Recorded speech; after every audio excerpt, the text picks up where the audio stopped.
El Evangelio de Juan revela muchas de las obras y dichos de Jesús que no se encuentran en los demás evangelios. Juan escribió todas estas cosas como pruebas de la deidad de Jesús. Ahora le invitamos que se una con nosotros mientras el doctor Otto Arango nos guía en este estudio profundo de este libro tan importante.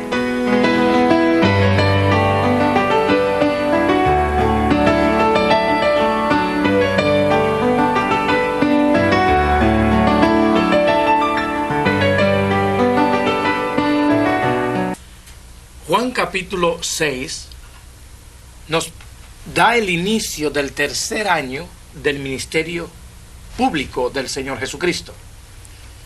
En este capítulo, de manera en particular, vamos a ver el cuarto milagro de Jesús, su quinto milagro y su cuarto discurso. Hasta ahora hemos visto 3 de los milagros del Señor Jesucristo registrados en el Evangelio de Juan. El primero, agua convertida en vino, capítulo 2. El segundo, la sanidad del Hijo del Hombre Noble, capítulo 4. Y el tercero, la sanidad del paralítico de Betesda, capítulo 5. Hemos visto también hasta aquí varios de los discursos de Jesús, 3 de ellos. En capítulo 3 sobre el nuevo nacimiento, en capítulo 4 sobre el agua de vida y en capítulo 5 su tercer discurso en forma de defensa, donde Jesús defiende su persona y su autoridad. El capítulo 6 tiene como punto de partida el tercer año de Jesús y durante la fiesta de la Pascua. En capítulo 2 vimos a Jesús subiendo a Jesús a purificar el templo durante la Pascua. Capítulo 5, nuevamente en la Pascua, y capítulo 6, otra vez en la Pascua. Vamos a verlo en capítulo 12, en la última semana del ministerio de Jesús, celebrando la Pascua en casa de Marta y Lázaro. Ahora, hay algunas cosas interesantes en este capítulo 6, donde encontramos el cuarto milagro de Jesús, es decir, la multiplicación de panes y peces. Tiene de particular este cuarto milagro algo interesante. El cuarto milagro registrado en el Evangelio de Juan, la multiplicación de panes y peces, es el único milagro que aparece registrado en los 4 evangelios. Aparece en Mateo, en Marcos, en Lucas y Juan. Razones, quizás por ser el milagro más popular en el ministerio público de Jesús. Segundo, por ser el milagro en el que participaron mayor número de personas. Aparte de la resurrección que aparece registrado en los 4 evangelios, la multiplicación de panes y peces es el único milagro que aparece registrado en los 4 evangelios. Ahora, este milagro, el cuarto, registrado en el Evangelio, nos dice Juan que tuvo lugar durante la fiesta de la Pascua. Recuerde usted que durante la Pascua, los judíos, de las 7 fiestas anuales, de acuerdo a Levítico capítulo 23, 3 de ellas eran sumamente importantes y a la vez obligatorias. La primera de ellas, la fiesta de la Pascua. La segunda, la fiesta de Pentecostés. Y la tercera, la fiesta de los tabernáculos. Vamos a ver que Jesús está presente en esas 3 fiestas. Capítulo 2, capítulo 5, capítulo 6 y capítulo 12. Pentecostés y tabernáculos aquí en capítulo 7. Ahora, durante estas 3 fiestas, era obligatorio que todo judío varón de 12 años arriba y que viviera dentro de un radio de 20 millas de distancia tenía que hacer acto de presencia durante una de estas 3 fiestas. Era muy importante. El cuarto milagro de Jesús tiene como trasfondo entonces la fiesta o la celebración de la fiesta de la Pascua. Veamos en Juan capítulo 6 el cuarto y quinto milagro de Jesús y también su cuarto discurso. En capítulo 6 vamos a ver por primera vez la primera afirmación de Jesús: yo soy el pan de vida, en Juan 6:35. Hasta ahora Juan está mencionando los milagros, pero luego a partir del capítulo 6 Juan va a registrar las afirmaciones de Jesús, que son las dos vías fundamentales que el apóstol Juan utiliza para demostrar la divinidad de Jesucristo. En Juan capítulo 6 dice: después de esto, Jesús fue al otro lado del mar de Galilea, el de Tiberias. Este es el último capítulo en el Evangelio de Juan que va a cubrir el ministerio de Jesús en la zona de Galilea.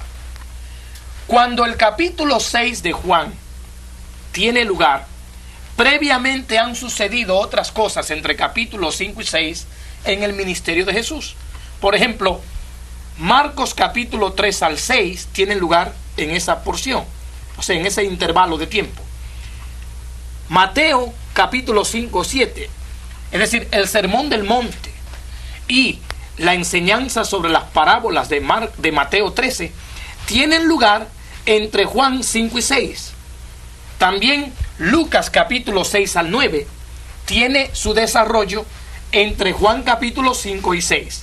Por eso Juan capítulo 6 pertenece cronológicamente al tercer año del ministerio público de Jesús. Note el verso 3. En verso 2 y 3. Y le seguía a Jesús gran multitud, porque veían las señales que hacía en los enfermos. Entonces subió Jesús a un monte y se sentó allí con sus discípulos. Verso 4. Y estaba cerca la Pascua, la fiesta de los judíos. En versículo 1 al 7 de esta porción, en el cuarto milagro de Jesús, nos vamos a ver con un problema. El problema es el problema de la escasez.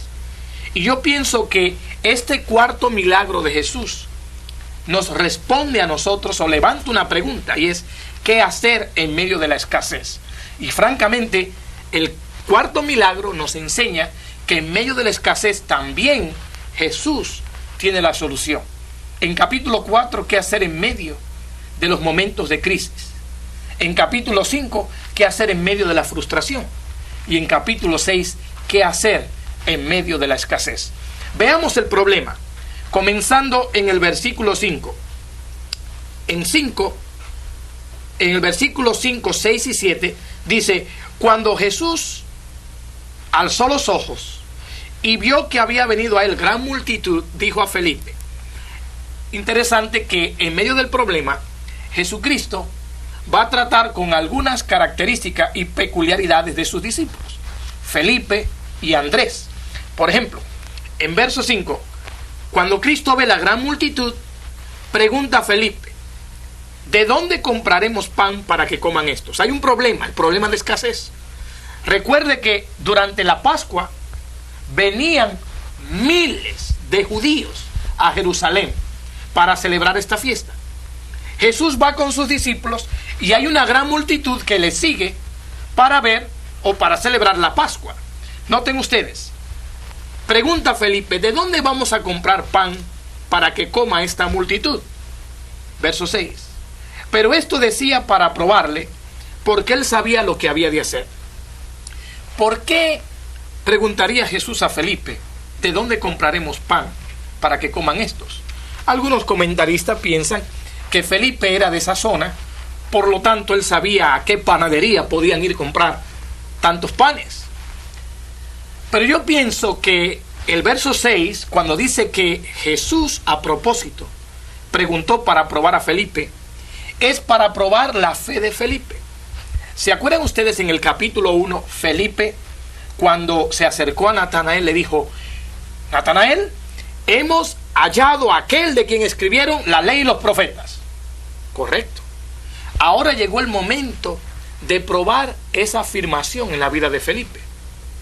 Cristo quería saber qué tanto realmente conocía Felipe de lo que había testificado a Natanael, que tanto creía esa verdad que le había comunicado a Natanael. En versículo 7 dice, Felipe le respondió, 200 denarios de pan no bastarían para que cada uno de ellos tomase un poco. 200 denarios era el equivalente de 6 meses de trabajo. En otras palabras, Felipe dice, Señor, ni con el salario de 6 meses de trabajo pudiéramos dar de comer a esta multitud. La distancia entre un pesimista y un optimista, yo creo que la podemos ver entre Felipe y Andrés. Los expertos, los sociólogos, los que estudian la conducta del individuo, nos dicen que el optimista es aquella persona que en cada problema mira una oportunidad o una solución. Pero el pesimista es aquel que en cada oportunidad encuentra un problema. Y francamente, Felipe, que años atrás había declarado abiertamente que Jesús era el Mesías del cual hablaba el Antiguo Testamento, había olvidado que en los momentos de escasez, ese Mesías que en el Antiguo Testamento había hecho provisión de panes, del maná, también tenía el poder y la autoridad para que en este momento hiciera provisión en medio de las necesidades. Noten también el caso de Andrés, verso 8. Uno de sus discípulos, Andrés, note, hermano de Simón Pedro, le dijo, aquí está un muchacho que tiene 5 panes de cebada y 2 pececillos más. ¿Qué es esto para tantos? Entonces Jesús dijo, haced recostar la gente. Andrés es el discípulo que desarrolla como estilo de su vida introducir personas a Jesús. En capítulo 1 lo vemos introduciendo a Pedro, su hermano. Capítulo 6 a un muchacho. Y en capítulo 12 lo vamos a ver también trayendo o introduciendo a los griegos a Jesús. Ahora, hay un problema. En medio de este evento, en la víspera de la Pascua, hay una multitud y hay escasez de alimento. ¿Cuál fue el procedimiento empleado por Jesús? Verso 8 al 10. Miren el procedimiento. Comienza primero con Andrés, uno de sus discípulos. Andrés, hermano de Simón Pedro, le dijo, hablando a Jesús, aquí está un muchacho que tiene 5 panes de cebada y 2 pececillos más. ¿Qué es esto para tantos? Entonces Jesús, nota el procedimiento, dijo, haced recostar la gente. Y había mucha hierba en aquel lugar, y se recostaron como en número de 5,000 varones.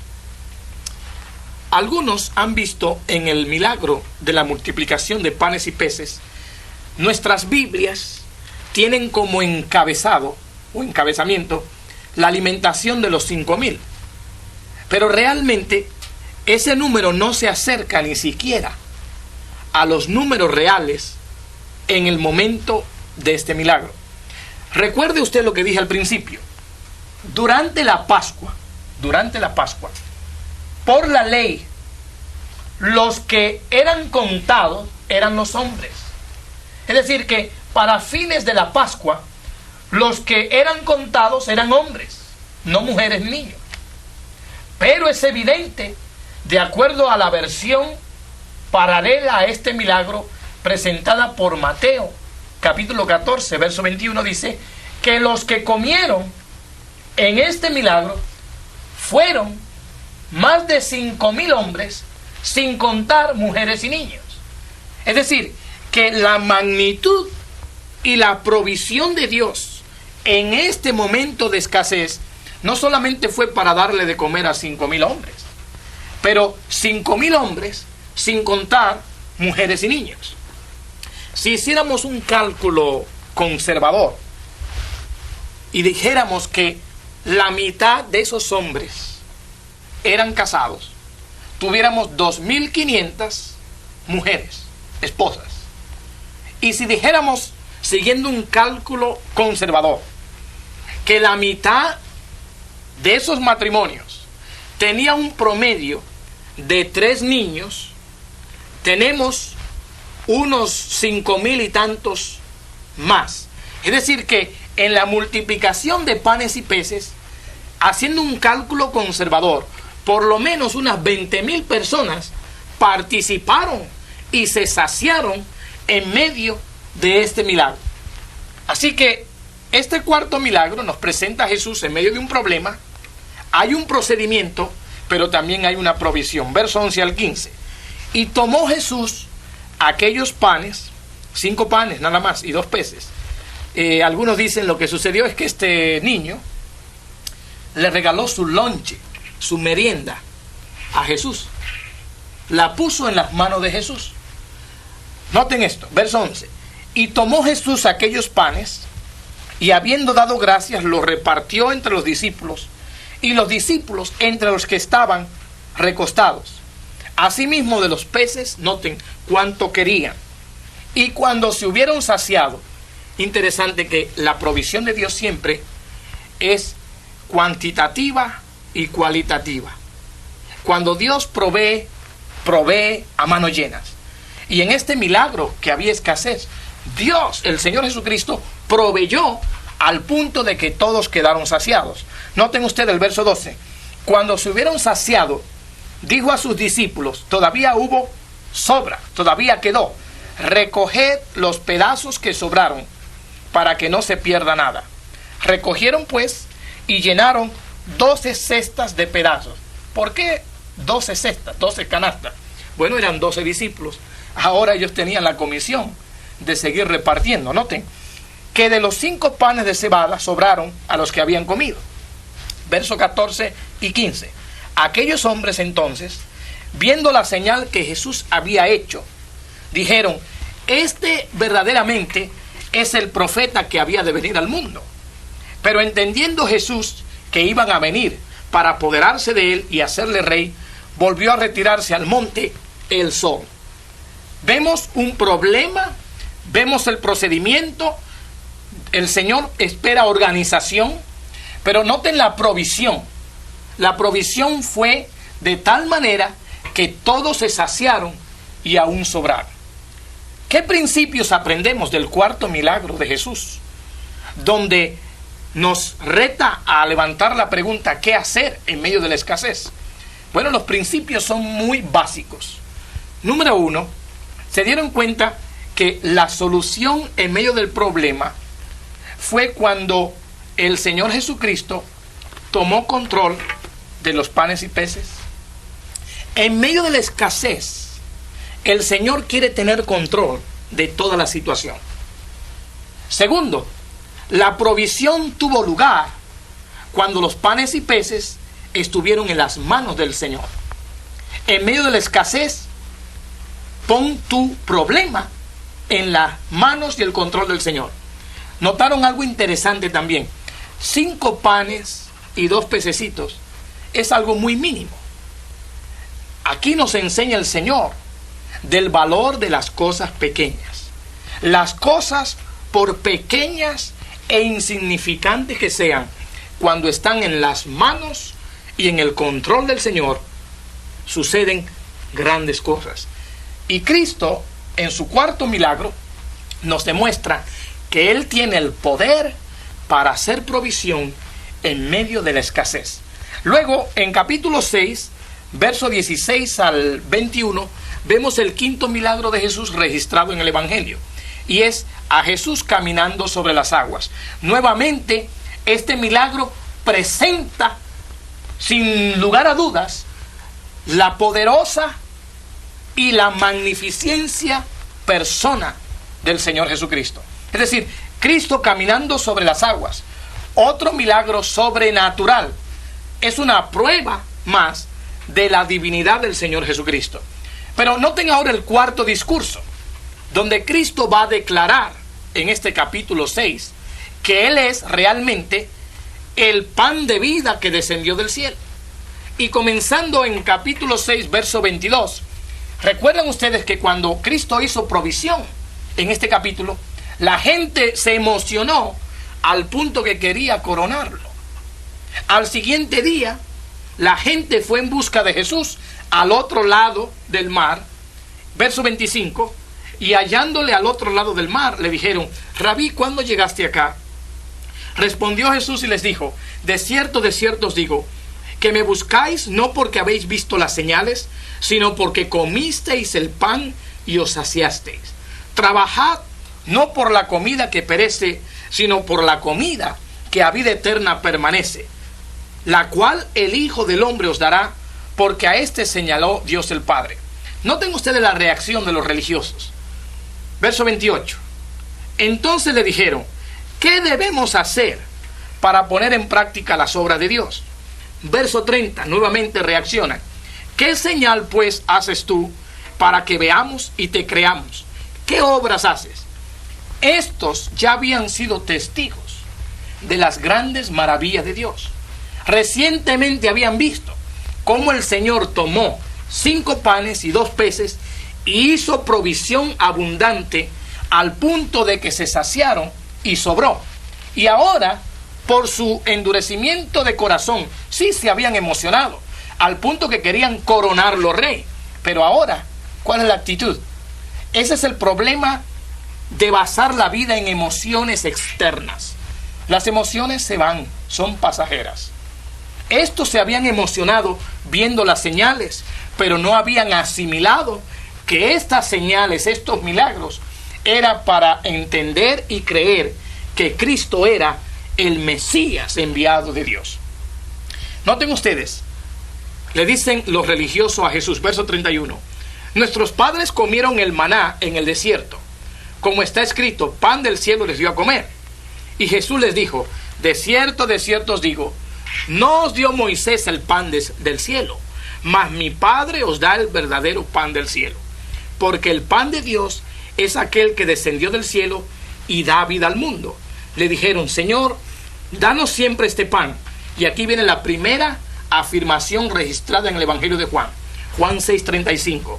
Jesús les dijo: yo soy el pan de vida. El que a mí viene nunca tendrá hambre, y el que en mí cree no tendrá sed jamás. Nuevamente repite: yo soy el pan de vida. Verso 50. Este es el pan que desciende del cielo. Verso 51. Yo soy el pan vivo. En medio de esta situación, su cuarto discurso, él establece que él es el pan de vida y que él tiene palabras de vida. Pedro mismo lo afirma en verso 60. Dice: al oírlas, estas palabras, este discurso, muchos de sus discípulos dijeron: dura es esta palabra, ¿quién la puede oír? Algo que me llama la atención: el Señor Jesucristo no se interesó en tantas multitudes poseídas por sus emociones. Él tenía aquí el momento de ser coronado y no lo aceptó. Él pudo ser arrastrado por el populacho, la fuerza de la gente, pero no lo aceptó. Más aún, habló directamente, fuertemente, retó a sus oyentes, aquellos que incluso habían visto el milagro, de que no confiaran en las emociones, sino que pusieran su fe personal en él. ¿Qué sucedió? Verso 60, que al oír las palabras directas de Jesús, muchos ya no quisieron andar con Jesús. Y Pedro, note lo que dice en verso 64, pero hay algunos de vosotros, dice Cristo, que no creen. El Señor sabía esto. Verso 65, y dijo: por eso os he dicho que ninguno puede venir a mí si no le fuese dado del Padre. Desde entonces, muchos de sus discípulos volvieron atrás y ya no andaban con él. Dijo entonces Jesús a los 12, el Señor Jesucristo estuvo dispuesto inclusive a quedar solo. Las grandes multitudes que se habían saciado lo dejaron, lo abandonaron. Y luego se refirió a su grupo de los discípulos. Y dice el versículo 66, desde entonces muchos de sus discípulos volvieron atrás y ya no andaban con él. Dijo entonces Jesús a los 12, ¿queréis acaso iros también vosotros? Le respondió Simón Pedro, Señor, ¿a quién iremos? Tú tienes palabras de vida eterna. Es decir, el capítulo 6 de Juan nos presenta el cuarto milagro de Jesús, la multiplicación de panes y peces. En medio del problema hay un procedimiento y hay una provisión, pero hay principios eternos. Vemos el quinto milagro, Jesús caminando sobre las aguas, manifiesta nuevamente su deidad, su control y su poder sobre la naturaleza. Y también tenemos registrado el cuarto discurso. Jesús, el pan de vida. Jesús, palabras de vida.